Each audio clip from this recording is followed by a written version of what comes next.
السلام عليكم ورحمة الله وبركاته.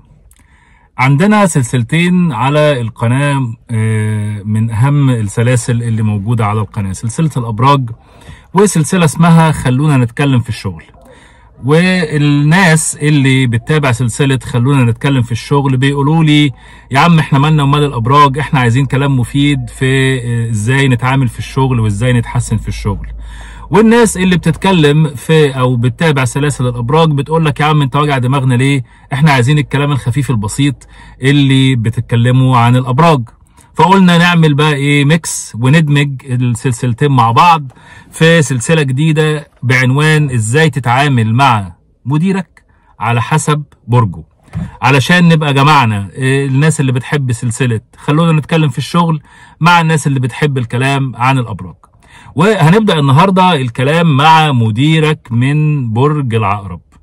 من أحسن المديرين اللي اشتغلت معاهم كانوا المديرين اللي من مواليد برج العقرب، وده لأسباب مهمة جدا. برج العقرب برج بيتحمل المسؤولية، مش برج بيتنصل من المسؤولية، ودي من أهم الصفات اللي المفروض تكون موجودة في مديرك. فبرج العقرب هتلاقيه دايما برج مش بس بياخد قرارات، ولكن هو في نفس الوقت كمان بيتحمل مسؤولية القرارات اللي بياخدها. زي ما هنشوف ان شاء الله في الابراج اللي جايه، مش ده اللي بيحصل دايما في كل الحالات.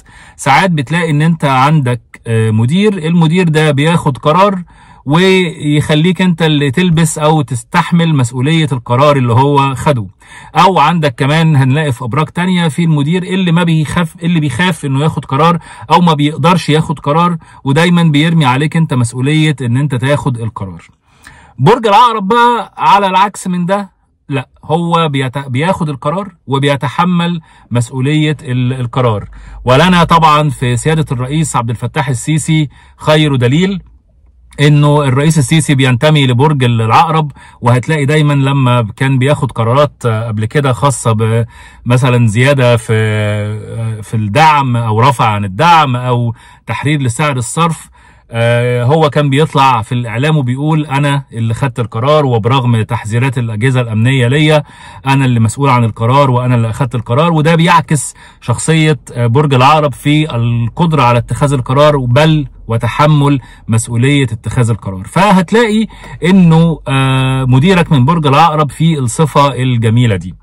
مشكلتك بقى مع مدير برج العقرب في ايه؟ مدير برج العقرب هياخد وقت على ما يثق فيك، لانه زي ما احنا عارفين برج العقرب وزي ما اتكلمنا قبل كده من النوع الشكاك، يعني ما بيأمنش للناس بسهولة، ما بيثقش في الناس بسهولة. ولما الموضوع ده طبعا بينسحب على اطار العمل بنلاقي انه برضو ده ظاهر، لانه هو مش عايز ياخد قرار غلط، او مش عايز حد بيشتغل معاه ياخد قرار غلط وهو مش واثق فيه 100%.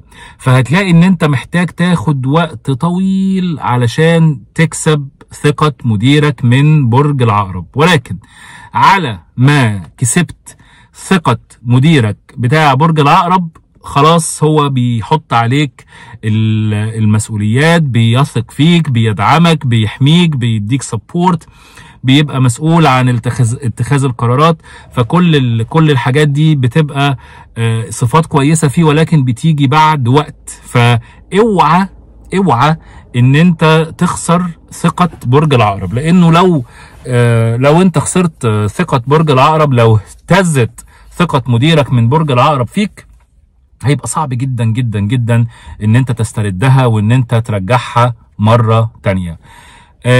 مديرك من برج العقرب بيعكس شخصية برج العقرب الاناليتيكال المحللة، فبالتالي لازم اي داتا هتعرضها، وانا بتكلم هنا طبعا على الاعمال المكتبية او الوظائف المكتبية، اي داتا هتعرضها على مديرك من برج العقرب علشان تاخد موافقته على دايركشن معين او اتجاه معين في الشغل، لازم تكون حاطط كل التفاصيل. لو اديته كده الصوره العامه الجنرال بيكتشر هيبدا يشك فيك، او مش هيبقى مطمن، او هيطلب منك تحليل اكتر او داتا اكتر. فمهم جدا وانت بتتعامل مع مدير برج العقرب ان انت تجهز الداتا بتاعتك او تجهز المعلومات الكافيه بحيث ان انت تشرح كل حاجه وتهتم بالتفاصيل، لان برج العقرب بيحب التفاصيل. فلازم تديله تفاصيل، لازم تديله ديتيلز، لازم تراجع على الداتا بتاعتك اللي هتقدمها له مره واثنين وثلاثه علشان تتأكد من خلوها من أي خطأ، لأنه لو هو اكتشف أي خطأ موجود في الداتا هيبدأ يشك فيك، وهندخل بقى في الدايرة اللي احنا بنتكلم فيها. من الحاجات الغير ايجابيه قوي في مدير برج العقرب ان هو بيبقى دايما بيحاول يحافظ على المكان بتاعه، لانه برضو ده مرتبط بالتحليل والاوفر اناليتيكال والشك اللي عنده. فحاول ان انت في التعامل مع مديرك المولود في برج العقرب ما تمثلوش تهديد، ما تحاولش ان انت تحسسه ان انت ممكن تاخد المكان بتاعه. في الحالة دي هتاخد بقى الغريزة الانتقامية الموجودة عند برج العقرب، وهتاخد الوش التاني بتاع برج العقرب وهيحطك في دماغه وهيعتبرك خصم. حاول دايما ان انت تبقى بتدور في فلك مديرك بتاع برج العقرب، وهو هيطورك وهو هيدعمك وهو هيرقيك وهو هيقف جنبك، ولكن ما تعملهاش بشكل يمثل له تهديد. يعني ما تحاولش ان انت تبقى استعراضي، ما تحاولش ان انت تدخل مثلا اجتماع تنتقده مثلا قدام الناس. دايما حاول ان انت تحطه في الصورة، فهمه انت بتعمل ايه وهتعمل ايه وهتقول ايه. حتى لو داخل اجتماع هو مش هيحضره، فهمه مقدما ان ده اللي انت هتعمله علشان تطمنه وعلشان توصل له فكره انا مش تهديد بالنسبه لك يا حبيبي يا مدير برج العقرب، انا معاك، احنا تيم واحد ونجاحك جزء من نجاحي. فمهم قوي تاخد بالك من الحته دي علشان تتلافى خطر ان انت تكون في صدام او في صراع مع مديرك اللي موجود من برج العقرب، خصوصا لو انت مثلا من الابراج المتكلمه البريزنتبل اللي بتعرف تعبر عن نفسها وعندها يعني برزنتيشن سكيلز. هتلاقي انه دي حاجه قد تثير غيرة مديرك بتاع برج العقرب منك، لانه مع الاسف مش دايما برج العقرب بيمتلك هذه الملكة. هو ذكي، هو زي ما قلنا محلل جيد، هو قادر على اتخاذ قرارات، ولكنه ما تدلوش الحديدة، ما تدلوش الميكروفون، مش يعني هيعاني شوية علشان يعرف يعبر عن نفسه. فما تجيش انت بقى في الحتة اللي هو عارف ان هي مش يعني اريا اوف سترينث عنده او منطقة قوة عنده، ما تجيش انت بقى في الحتة دي وتدخل في ميتنج تستعرض وتعمل شو قدام الناس. فهيحس اللي هو الله انت كده انت بتصغرني او انت بتفكر انت تركب مكاني، فهتتحول لعدو لي. حاول دايما ان انت تعمل توازن. وبالمناسبه يا جماعه احنا لما بنقول الكلام ده انا مش عايزك تبقى شخص غير نفسك، او مش عايزك ان انت تنافق او تماين او تعمل الكلام ده. انا عايزك تفهم اللي قدامك، وانا بقول لك كل الكلام ده علشان يبقى عندك قدرة على فهم الشخص اللي قدامك، وازاي ان انت تقدر تاخد افضل نتيجة ممكنة من العلاقة اللي انت موجود فيها، سواء كانت علاقة جواز او علاقة عمل او علاقة صداقة او اي من العلاقات اللي موجودة في حياتنا.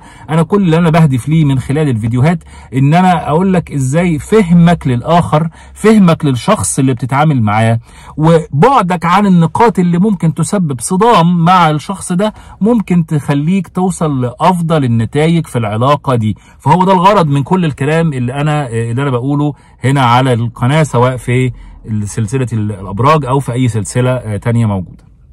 مديرك بتاع برج العقرب هو مدير حساس، مدير براجماتي في نفس الوقت، ولكن بيمتلك يعني احساس عميق. فانا ليه بقول لك كده؟ برضو حافظ على الخط الإنساني مع مديرك بتاع برج العقرب، لأن هو قد يبدو ليك إن هو راجل عملي جدا وواحد واحد يساوي 2 وملوش في الكلام الكتير وملوش في الهري الكتير، ولكنه بالعكس هو إنسان حساس جدا، هو إنسان عاطفي جدا. فحاول إن أنت تلمس الجانب الإنساني اللي موجود عند مديرك مديرك من مواليد برج العقرب، وهتلاقوا على القناه فيديو عن الذكاء العاطفي او الايموشنال انتليجنس، هيساعدك ان شاء الله على ان انت تاخد بالك من النقطه دي في التعامل مع الناس، ازاي تاخد بالك من جزئيه الذكاء العاطفي وازاي توظفها برضه لصالح انتاج علاقه جيده في التعامل مع الناس. فحاول تحافظ دايما على البعد الانساني، ولكن هي فيها شعره معاويه. بمعنى ايه؟ برج العقرب ما بيحبش الفضول وما بيحبش ان انت تساله كتير عن تفاصيل، فما تحاولش تحط بوزك في حياته الشخصيه، فما تحاولش تسال مديرك عن تفاصيل حياته الشخصيه. هو بعد فتره من الثقه قد، وده مش اكيد، قد يفتح قلبه ليك ويبدا يبقى فيه خط او بعد انساني معاك، وبرضه هيبقى بحذر دايما لانه ده برج العقرب طبعا. فلكن ما تهاجموش او ما تحصروش بالاسئله. بيكش برج العقرب وبيقلق من اللي بيطارده بالاسئله ومن اللي عايز يعرف عنه تفاصيل كتير. بالعكس، ريحه، طمنه، هديه، خليك بروفيشنال دايما، وده مع كل الابراج ومع كل المديرين. خليك بروفيشنال، خليك مركز في شغلك، خليك واضح في طريقتك في التعامل مع الناس ومع المديرين ومع زمايلك في الشغل، ولكن خد بالك من اختلاف الشخصيات اللي انت بتتعامل معاها.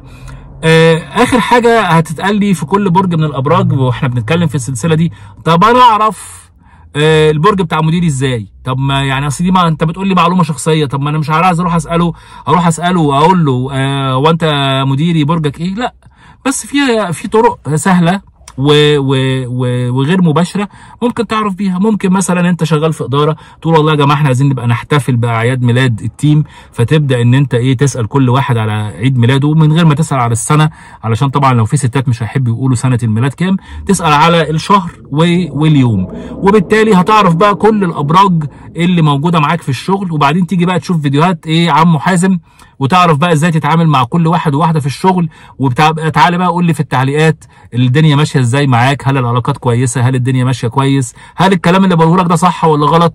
وما عنديش مشكله، تعالى قول لي الكلام اللي بقوله ده غلط وماله، نتناقش ونوصل. واهم حاجه انت وانتي تكونوا مبسوطين. السلام عليكم.